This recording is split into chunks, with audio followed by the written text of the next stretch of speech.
साद रिजवी साहब को इन्होंने रिहा नहीं किया जल्द से जल्द, तो मैं अपनी तहरीक जवानान पाकिस्तान को इसके साथ शामिल करूँगा। इन्होंने मजाक बना लिया हर चीज़ का, ये धोखा देते रहे दरमियान में। शेख रशीद साहब जो है वो कहते रहे कि हमारे मामलात हैं, हम तो आगे मिल के काम चलेंगे या कुछ करेंगे, और फिर ये बाकायदा ये काम क्यों किया?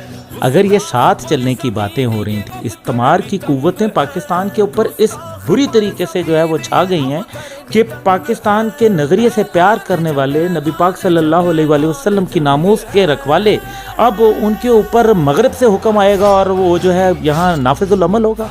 ये नहीं होने दिया जाएगा, बिल्कुल भी नहीं होने दिया जाएगा, ये गलत है। साद रिजवी साहब का अपना कोई एजेंडा है, ज़ात का एजेंडा। वो क्या कह रहे हैं कि मुझे पैसे दे दो, मुझे हुकूमत दे दो, मुझे क्या दे दो, मुझे मिनिस्ट्री दे दो, क्या कह रहे हैं? एक खादिम हुसैन रिजवी शहीद रहमतुल्लाह अलैह का मिशन ही लेके आगे चल रहे हैं ना, तो ये बात करने में इसमें क्या है? सरासर धोखा दिया गया है, सरासर जो है वो ज़्यादती हुई है। और खादिम हुसैन रिजवी साहब के जो चाहने वाले हैं और उनके नज़रियाती जो साथी हैं, जो पूरे पाकिस्तान में नहीं आलम इस्लाम में मौजूद हैं, क्या खादिम हुसैन रिजवी साहब एक सोच का नाम थे ना। बात यह है कि वो नामूस रिसालत की बात कर रहे थे, वो इस्लाम की बात कर रहे थे, गैरत और हमियत की बात कर रहे थे, इकबाल की बात कर रहे थे, यही बात कर रहे थे ना। तो ऐसी सूरत हाल के अंदर, मुल्क के अंदर आप अफरा तफरी पैदा कर रहे हैं। हुकूमत को किसी दुश्मन की क्यों ज़रूरत है? एक पीडीएम चली गई है, उन्होंने दूसरी जो है वो खादिम हुसैन रिजवी साहब के चाहने वाले लब्बैक वाले जो है उनको जो है आज फिर उभार दिया। मैं कारकुनों को ये कहूँगा कि साद रिजवी मेरा छोटा भाई है, मैं हमीद गुल का बेटा हूँ, मैं जो बात कह दूँ पत्थर पे लकीर होती है, मैं वापस नहीं लेता इंशाअल्लाह ताला। मैंने कहा है, मैं बन के दिखाऊंगा, और मैंने आज यही पहले भी आपके शुरू में मैंने बोल दिया कि मैं कॉल दूंगा, और मैं इंशाअल्लाह ताला देखूंगा कि कितनी देर तक ये साद रिजवी साहब को गिरफ्तार करते हैं।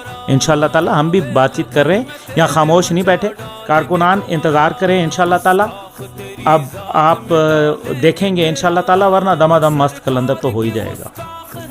बहुत इमरान खान की हुकूमत वैसे भी डामाडोल है, काफ़ी सारे चैलेंजेस का सामना है। ऐसे सफ़ीर को निकलवाते उसके बरक्स उन्होंने हाफिज़ साद साहब को गिरफ़्तार करके एक नया पंडोरा बाज़ खोल लिया। इस सिलसिले में आप क्या कहते हैं? देखिए, सीधी सी बात है, जब फैज़ाबाद के अंदर धरना हुआ और उसके बाद फिर रहलत हो गई एक बहुत बड़े लीडर की, तो उस टाइम पे क्या नूरुल हक कादरी साहब गारंटर थे, और उन्होंने बाकायदा आके उनके साथ हुकूमती अहलकार थे, ओहदेदारान थे, ज़िम्मेदारान थे, उन्होंने एक मुआहदा किया जिसको बाकायदा दुनिया ने देखा, तो तश्तज़बाम हुआ। उसके बाद जो है वो मुआहदे की पासदारी करते हुए फिर 17 तारीख को फरवरी की रखा गया, उसमें एक बाकायदा सोशल मीडिया कैंपेन चली और बड़ी स्ट्रॉन्ग कैंपेन चली, और लोगों की बड़ी उम्मीदें थीं। उसके ऊपर फिर साद साहब को बहुत तनकीद का निशाना भी जो है वो बनना पड़ा कि लोगों ने कहा कि ये मौखर क्यों किया गया। फिर हुकूमत ने कहा कि जी हमें कानून साजी की ज़रूरत है, 20 अप्रैल जो है वो डेट दे दी, और अब जो है वो आके आपने गिरफ्तारी कर ली। भाई बात यह है कि कानून साजी करते सिर्फ एक फ्रांस के सफ़ीर के हवाले से नहीं, तमाम उन गुस्ताखान के ख़िलाफ़ एक कानून साजी। क्या इस्लामी जमहूरिया पाकिस्तान नहीं है ये? कामरान साहब, किस में रह रहे हैं आप? क्या आप किसी क्रिश्चियन रियासत में रह रहे हैं? आप किसी यहूदी रियासत में रह रहे हैं? आप हिंदू रियासत में रह रहे हैं? ओ बाबा, पाकिस्तान में रह रहे हैं, ला इलाहा इल्लल्लाह वाले पाकिस्तान में रह रहे हैं, कुरान और सुन्नत वाले पाकिस्तान में रह रहे हैं। आईने पाकिस्तान में अल्लाह को हक में आला जो है वो करार दिया गया है। मैं नहीं कह रहा, आर्टिकल 2A कहता है। किस जगह की बात कर रहे हैं? और उसके ऊपर जो है वो अगर वो कानून साजी करके डामाडोल करके फैसले नहीं करने थे, आप नव मुआहदा करते। हमने कब कहा है कि जाके फ्रांस के सफ़ीर को ही वाहिद निकालना है? भाई वो भी करें अगर ज़रूरत पड़े, लेकिन सबसे पहले कानून साजी करें ताकि आइंदा किसी की जसारत ना रहे। उसके तरीके हो सकते थे कि जी अगर ऐसे किसी भी मुल्क में इस किस्म की जसारत होगी नापाक, तो उसके ख़िलाफ़ जो है 25% पाकिस्तान अपने जो ओहदेदारान हैं, जो उस मुल्क से सिफारतकार हैं, वो निकाल लेगा, और उनके भी जो है वो यहाँ से कम कर दिए जाएंगे। यानी कि कुछ तो दिखाए ना। अगर कश्मीर का मामला जब आया तो भारत के सफ़ीर को क्या नहीं निकाला? तो फिर ये कौन सा इतना बड़ा इशू है? और क्या तुर्की के वज़ीर आज़म अपना जो सदर हैं तैयब एर्दोगान, उन्होंने नहीं करके दिखाया? पाकिस्तान कब से इतना कमज़ोर हो गया?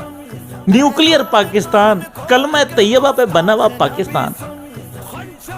اچھا سر، خبر آئی ہے مختلف ذرائع سے پتہ چل رہا ہے کہ سعد رضوی صاحب پر قتل کی FIR درج ہو چکی ہے، آپ اس سلسلے میں کیا کہیں گے؟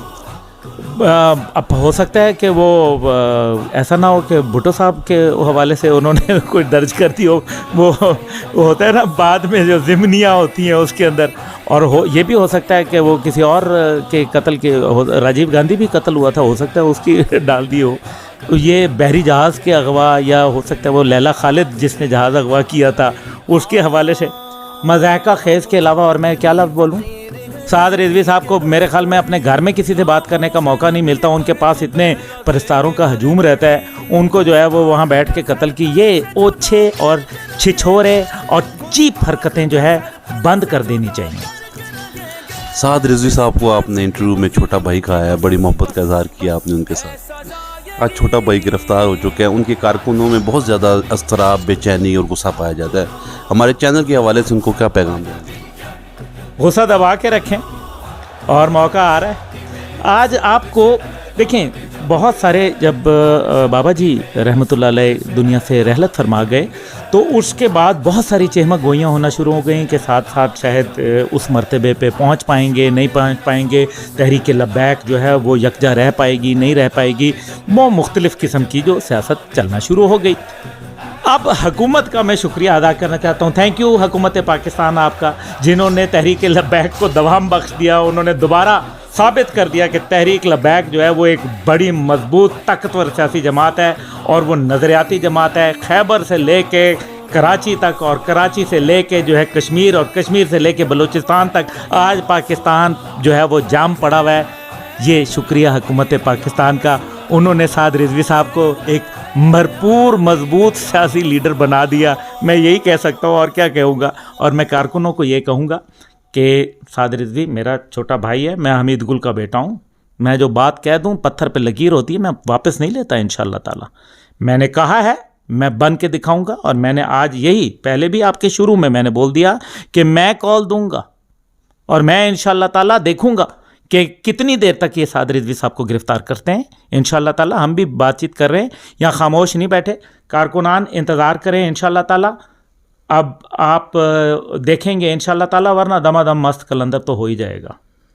بہت بہت شکریہ، آپ نے عبداللہ حمید گل صاحب کا پوائنٹ آف ویو سنا.